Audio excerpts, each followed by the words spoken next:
ಅಭಿವೃದ್ಧಿ ಕೆಲಸಗಳಿಗೆ ಸರ್ಕಾರದ ಅನುದಾನ ನಿರೀಕ್ಷೆ ಮಾಡುವುದು ಬಿಟ್ಟು ಸಾರ್ವಜನಿಕರಿಂದಲೇ ಸಂಗ್ರಹಿಸುವ ಪರಿಸ್ಥಿತಿ ಬರಬಹುದು ಎಂಬ ಅಭಿಪ್ರಾಯವನ್ನು ಶಾಸಕ ಡಾ ಚಂದ್ರು ಲಮಾಣಿ ಅವರು ವ್ಯಕ್ತಪಡಿಸಿದ್ದಾರೆ. ಅವರು ಲಕ್ಷ್ಮೇಶ್ವರ ತಾಲೂಕಿನ ಆದರಹಳ್ಳಿ ಗ್ರಾಮದಲ್ಲಿ ಲೋಕೋಪಯೋಗಿ ಇಲಾಖೆ ವತಿಯಿಂದ ಸುಮಾರು 58 ಲಕ್ಷ ರೂಪಾಯಿ ಅನುದಾನದಲ್ಲಿ ಸರ್ಕಾರಿ ಮಾಧುರಿ ಪ್ರಾಥಮಿಕ ಶಾಲೆಯ 4 ಕೊಠಡಿಗಳ ನಿರ್ಮಾಣಕ್ಕೆ ಭೂಮಿ ಪೂಜೆ ನೆರವೇರಿಸಿ ಅವರು ಮಾತನಾಡುತ್ತಿದ್ದರು. ಈ ಸಮಯದಲ್ಲಿ ಕ್ಷೇತ್ರದ ಶಿಕ್ಷಣಾಧಿಕಾರಿ ನಾಣಿಕಿ ನಾಯಕ, ಗ್ರಾಮ ಪಂಚಾಯಿತಿಯ ಅಧ್ಯಕ್ಷರು, ಉಪಾಧ್ಯಕ್ಷರು, ಸದಸ್ಯರು ಮತ್ತು ಶಾಲೆಯ ಎಸ್ಡಿಎಂಸಿ ಅಧ್ಯಕ್ಷರು ಸೇರಿದಂತೆ ಶಾಲೆಯ ಮುಖ್ಯೋಪಾಧ್ಯಾಯರು, ಗ್ರಾಮದ ಮುಖಂಡರು ಉಪಸ್ಥಿತರಿದ್ದರು. ವರದಿ ವೀರಣ್ಣ ಹಡಪದ, ಲಕ್ಷ್ಮೇಶ್ವರ. ಬಹಳಷ್ಟು ಅರ್ಥದಲ್ಲಿ ಗ್ರಹಿಸಬೇಕಾಗ್ತದೆ.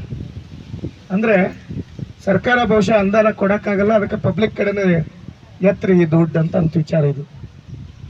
ಆ ಅರ್ಥದಲ್ಲಿನೇ ನಾವು ತಗೋಬೇಕಾಗತ್ತೆ ಒಬ್ಬ ಶಾಸಕನಾಗಿ. ಮೊನ್ನೆ ದಿನ ಶಿರಟ್ಟಿಯಲ್ಲಿ ಒಂದು PU ಕಾಲೇಜಿನ ಒಂದು ಕಾರ್ಯಕ್ರಮಕ್ಕೆ ಹೋಗಿದೆ. ಅಲ್ಲಿರೋ ಪ್ರಿನ್ಸಿಪಾಲ್ರು ಭಾಳ ಚೆನ್ನಾಗಿ ಹೇಳಿದರು, ಸರ್ ನಮ್ಮ ವಿದ್ಯಾರ್ಥಿಗಳು ರೆಡಿ ಅದಾರ, ಹೇಗಿದ್ರು ನಮ್ಮ ಕಾಲೇಜು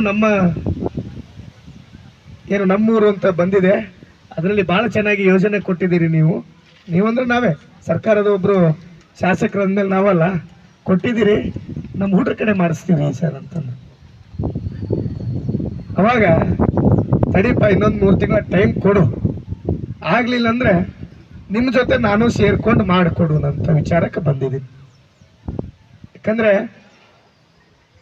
ಈ ಕ್ಷೇತ್ರದ ಪ್ರತಿಯೊಂದು ಅಧಿವೇಶನ ನಡೆಯುವಂಥ ಸಮಯದಲ್ಲಿ ಏನೂ ಇಲ್ಲಂದ್ರೆ ನನ್ನ ಕ್ಷೇತ್ರದ ಬಗ್ಗೆ ನನ್ನ ಶಾಲೆಗಳು ಎಷ್ಟು ಸೋರ್ತಾ ಇದ್ದಾವು, ನಮ್ಮ ಶಾಲೆಗಳಿಗೆ ಎಷ್ಟು ಶಾಲೆಗಳಿಗೆ ಕಟ್ಟಡಗಳು ಬೇಕು, ಏನೇನು ಮೂಲಭೂತ ಸೌಕರ್ಯಗಳು ಬೇಕು ಅಂತ ಹೇಳಿ ಸರ್ಕಾರಕ್ಕೆ 2 ವರ್ಷದಿಂದನೂ ಕೂಗ್ತಾ ಇದ್ದೀನಿ. ಎಲ್ಲಿ ಮಟ್ಟಿಗೆ ಅಂದ್ರೆ ಇಲ್ಲಿ ಏನು ಮಾಡ್ಬೇಕಪ್ಪ ಅನ್ನೋ ಪರಿಸ್ಥಿತಿಯಲ್ಲಿ ನಮ್ಮ ಜನ ಬದುಕ್ತಾ ಇದ್ದಾರೆ ಅಂತೇಳಿ. ಆದರೆ ತಾವು ನೋಡ್ತಾ ಇದ್ರಿ ಪ್ರತಿದಿನ ಯಾರ್ಯಾರು ಸಂಬಂಧಪಟ್ಟಂತ ತಮ್ಮ ಕಾಂಗ್ರೆಸ್ಸಿನ ಶಾಸಕರು ನಮಗೆ ಅನುದಾನ ಇಲ್ಲ, ನಾವು ಇದರಲ್ಲಿ ವಿಧಾನಸೌಧಕ್ಕೆ ಬಂದು ಉರುಳು ಹಾಕೋತೀವಿ ಅಂತ ಮಾತಾಡಿದ್ದನ್ನ ತಾವೆಲ್ಲ ನೋಡಿದ್ವಿ. ಹಾಗಾಗಿ ಸರ್ಕಾರಕ್ಕೆ ಮನವಿ ಮಾಡ್ತಾ ಇದ್ದೀನಿ, ನಮ್ಮ ಉತ್ತರ ಕರ್ನಾಟಕದಲ್ಲಿ ಬಹಳಷ್ಟು ಶಾಲೆಗಳು, ವಿಶೇಷವಾಗಿ ನಮ್ಮ ಜಿಲ್ಲೆ ಡೆವಲಪ್ಮೆಂಟೇ ಆಗಿಲ್ಲ. ಅದರಲ್ಲಿ ಶಾಲೆಗಳು ಇವತ್ತಿಗೂ ಸೋರ್ತಾ ಇದ್ದಾವೆ.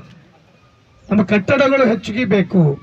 ಬಹಳಷ್ಟು ಶಾಲೆಗಳಿಗೆ ನಮ್ಮಲ್ಲಿ ವಿದ್ಯಾರ್ಥಿ ಇದ್ದಾರೆ, ಕಟ್ಟಡಗಳು ಹೆಚ್ಚಿಗೆ ಬೇಕು, ಮೂಲಭೂತ ಸೌಕರ್ಯ ಕೊಡಬೇಕು, ಹಾಸ್ಟೆಲ್ಗಳು ಆಗಬೇಕು ಅನ್ನೋದನ್ನು ಸಹಿತ ಬಹಳಷ್ಟು ಬಾರಿ ಒಂದು ಬೇಡಿಕೆಯನ್ನು ಕೊಟ್ಟಿರುವಂಥದ್ದು. ಅಂತ ಒಂದು ಕ್ರಿಟಿಕಲ್ ಪೊಸಿಷನ್ ಅಲ್ಲಿ ನಮ್ಮನ್ನ ಆಯ್ಕೆ ಮಾಡಿ ಕಳಿಸಿದ್ದಾರೆ ಜನರು. ಅವ್ರಿಗೆ ಏನು ಉತ್ತರ ಕೊಡ್ಬೇಕನ್ನೋ ವಿಚಾರದ ಮಟ್ಟ ನಾವು ಶಾಸಕರುಗಳು ಬಂದಿದ್ದೀವಿ, ಜನಪ್ರತಿನಿಧಿಗಳು ಬಂದಿದ್ದೀವಿ. ಇವತ್ತು ಇಲ್ಲಿರುವಂಥ ವ್ಯವಸ್ಥೆ ಕುಡಿಯೋ ನೀರಿಂದ ಹಿಡ್ಕೊಂಡು ಬೇರೆ ಎಲ್ಲದಕ್ಕೂ ಸಹಿತ ಪರದಾಡುವಂಥ ವ್ಯವಸ್ಥೆ ಇಡೀ ನಮ್ಮ ಕ್ಷೇತ್ರದಲ್ಲಿದೆ.